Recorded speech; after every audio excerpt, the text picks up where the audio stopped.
എല്ലാവർക്കും പുതിയ ഒരു വീഡിയോയിലേക്ക് സ്വാഗതം. ഇന്നത്തെ വീഡിയോയിൽ 5ാം ക്ലാസ് അടിസ്ഥാന പാഠാവലി മലയാളം സെക്കൻഡിലെ ക്രിസ്തുമസ് പരീക്ഷയുമായി ബന്ധപ്പെട്ട വളരെ ഇമ്പോർട്ടൻ്റ് ആയിട്ടുള്ള ചോദ്യങ്ങളും ഉത്തരങ്ങളുമാണ് ഡിസ്കസ് ചെയ്യുന്നത്. വീഡിയോയിലേക്ക് പോകുന്നതിന് മുമ്പായി ചാനൽ ഇതുവരെയും സബ്സ്ക്രൈബ് ചെയ്യാത്ത കൂട്ടുകാർ സബ്സ്ക്രൈബ് ചെയ്തു ഒപ്പം തൊട്ടടുത്തുള്ള ബെല്ലൈക്കൺ കൂടി എനേബിൾ ചെയ്യാൻ ശ്രദ്ധിക്കുക. കൂടാതെ നിങ്ങളുടെ കൂട്ടുകാരിലേക്ക് ഷെയർ ചെയ്യാനും വീഡിയോ ഒന്ന് ലൈക്ക് ചെയ്ത് കാണാനും ശ്രദ്ധിക്കുക. പ്രവർത്തനം 1 വായിക്കാം എഴുതാം എന്നതാണ്. ഇവിടെ പനങ്കിളിയുടെ കനിവ് എന്ന ഒരു കഥ നൽകിയിട്ടുണ്ട്. വീഡിയോയുടെ ലെങ്ത് കൂടുന്നതിനാൽ കഥ ഇവിടെ വായിക്കുന്നില്ല. നിങ്ങൾക്ക് സ്ക്രീൻ പോസ് ചെയ്ത് വായിക്കാവുന്നതാണ്. നേരെ ചോദ്യങ്ങളിലേക്ക് കടക്കാം. ആരൊക്കെയാണ് തേനുണ്ണിയുടെ കരച്ചിൽ കേട്ട് വന്നത്? ഉത്തരം പൂമ്പാറ്റകളും വണ്ടുകളും. ആരാണ് അവനെ തിരിച്ചറിഞ്ഞത്? ഉത്തരം പനങ്കിളി. കുഞ്ഞിപ്പനങ്കിളി എങ്ങനെയാണ് തേനുണ്ണിയെ ആശ്വസിപ്പിച്ചത്? ഉത്തരം കൊക്കുകൊണ്ട് കൊത്തിയെടുത്ത്. കുഞ്ഞിപ്പനങ്കിളി തൻ്റെ കൂട്ടുകാരായ പക്ഷികളോടും പൂമ്പാറ്റകളോടും എന്താണ് പറഞ്ഞത്? ഉത്തരം നമുക്ക് തേനുണ്ണിയെ വേഗം വീട്ടിലെത്തിക്കണമെന്ന്.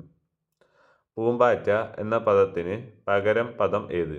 ഉത്തരം ചിത്രപതംഗം. പ്രവർത്തനം 2 കഥാപാത്ര നിരൂപണമാണ്. ഉണ്ണിക്കണ്ണൻ്റെ കഥ ഓർമ്മയില്ലേ?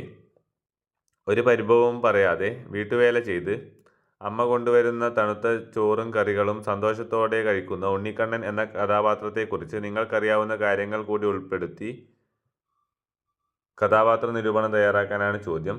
കഥാപാത്ര നിരൂപണം തയ്യാറാക്കുമ്പോൾ ഉണ്ണിക്കണ്ണൻ്റെ സവിശേഷതകൾ കൂടാതെ അവൻ്റെ ജീവിതം കൂടി ഉൾപ്പെടുത്തിയാണ് കഥാപാത്ര നിരൂപണം തയ്യാറാക്കേണ്ടത്. കഥാപാത്ര നിരൂപണം തയ്യാറാക്കുമ്പോൾ ഉണ്ണിക്കണ്ണൻ എന്ന് തന്നെ അതിന് തലക്കെട്ടായി നൽകാവുന്നതാണ്.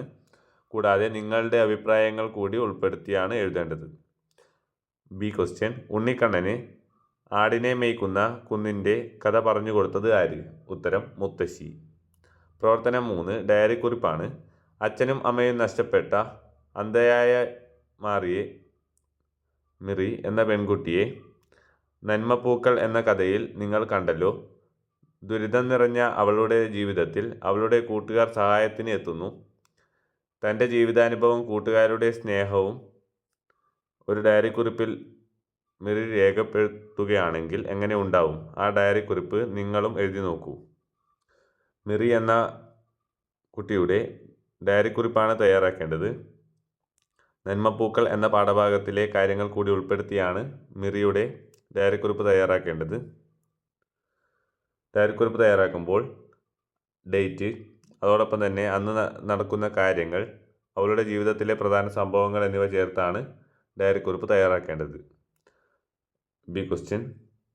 ജീവിതം നൽകാൻ മടിക്കുന്നതൊക്കെയും ജീവിച്ച് ജീവിതത്തോടു ഞാൻ വാങ്ങിടും എന്ന കവിതാഭാഗം നന്മപ്പൂക്കൾ എന്ന കഥയിലെ ആരുടെ ജീവിതവുമായി ബന്ധപ്പെട്ടിരിക്കുന്നു? ഉത്തരം മിറി. പ്രവർത്തനം 4 താരതമ്യക്കുറിപ്പാണ്. ഇവിടെ ഇടശ്ശേരിയുടെ കവിത നൽകിയിട്ടുണ്ട്. അമ്മയുടെ സ്നേഹവും കരുതലും എത്രയുണ്ടെന്ന് ഇടശ്ശേരി ഈ കവിതയിൽ നമുക്ക് കാണിച്ചു തരുന്നു. കുമാരനാശാൻ്റെ പരിക്കേറ്റ കുട്ടി എന്ന കവിതയും ഇടശ്ശേരിയുടെ ഈ കവിതയും താരതമ്യപ്പെടുത്തി കുറിപ്പ് തയ്യാറാക്കുകയാണ് വേണ്ടത്. താരതമ്യക്കുറിപ്പ് തയ്യാറാക്കുമ്പോൾ 2 കവിതകളിലെ കാര്യങ്ങളും സാമ്യവും അതോടൊപ്പം തന്നെ വ്യത്യാസങ്ങളും കൂടി ചേർത്താണ് താരതമ്യക്കുറിപ്പ് തയ്യാറാക്കേണ്ടത്. 2 കവിതകളിലെയും പ്രധാന കഥാപാത്രത്തെ അവതരിപ്പിക്കുക. കൂടാതെ സംഭവങ്ങൾ, സ്വഭാവ സവിശേഷതകൾ എന്നിവ താരതമ്യം ചെയ്യുകയും വേണം. കൂടാതെ നിങ്ങളുടെ അഭിപ്രായങ്ങളും ചേർത്താണ് താരതമ്യക്കുറിപ്പ് തയ്യാറാക്കേണ്ടത്.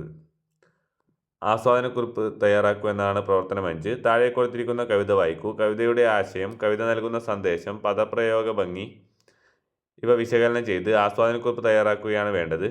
ഇവിടെ അച്ഛനും അമ്മയും എന്ന ഒരു കവിതയാണ് നൽകിയിട്ടുള്ളത്. ആസ്വാദനക്കുറിപ്പ് തയ്യാറാക്കുമ്പോൾ കവിതയുടെ ആശയം, അതോടൊപ്പം തന്നെ കവി പരിചയം എന്നിവ ചേർത്താണ് ആസ്വാദനക്കുറിപ്പ് തയ്യാറാക്കേണ്ടത്. നല്ലൊരു തുടക്കവും അതോടൊപ്പം തന്നെ ഒരു ഒടുക്കവും ആസ്വാദനക്കുറിപ്പിന് വളരെ അത്യാവശ്യമാണ്. കൂടാതെ കവിതയുടെ പ്രധാന ആശയങ്ങളും കൂടി ഉൾപ്പെടുത്തി വേണം ആസ്വാദനക്കുറിപ്പ് തയ്യാറാക്കാൻ. പ്രവർത്തനം 6 കുറിപ്പ് തയ്യാറാക്കാനാണ്.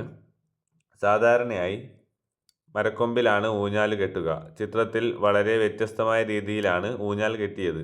എന്തുകൊണ്ടായിരിക്കും ഇങ്ങനെ സംഭവിച്ചത്? മുത്തശ്ശി ഒരു കഥ തുടങ്ങുന്നു എന്ന കഥയെ അടിസ്ഥാനമാക്കി കുറിപ്പ് തയ്യാറാക്കുകയാണ് വേണ്ടത്.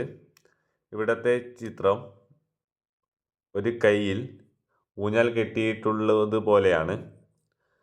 അത് ആ കൈ ആ കുട്ടിയെ എത്രത്തോളം സംരക്ഷിക്കുന്നു എന്നതുമായി ബന്ധപ്പെട്ടിട്ടാണ് ഇവിടെ നൽകിയിട്ടുള്ളത്. കൂടാതെ ഒരു മുത്തശ്ശി ഒരു കഥ തുടങ്ങുന്നു എന്ന കഥയുടെ ആശയങ്ങളും ഇതുപോലെ തന്നെയാണ് വരുന്നത്. അതുകൂടി ഉൾപ്പെടുത്തിയാണ് കുറിപ്പ് തയ്യാറാക്കേണ്ടത്. B question. തിക്കൊടിയൻ എന്ന തൂലികാനാമത്തിൽ അറിയപ്പെടുന്ന എഴുത്തുകാരൻ ആര്? ഉത്തരം പി. കുഞ്ഞനന്ദൻ നായർ. ചോദ്യങ്ങളിവിടെ അവസാനിക്കുന്നു. വീഡിയോ ഉപകാരപ്രദമായ ചാനൽ മറക്കാതെ സബ്സ്ക്രൈബ് ചെയ്ത് ബെല്ലൈക്കൺ കൂടി എനേബിൾ ചെയ്യൂ. Thank you for watching. By.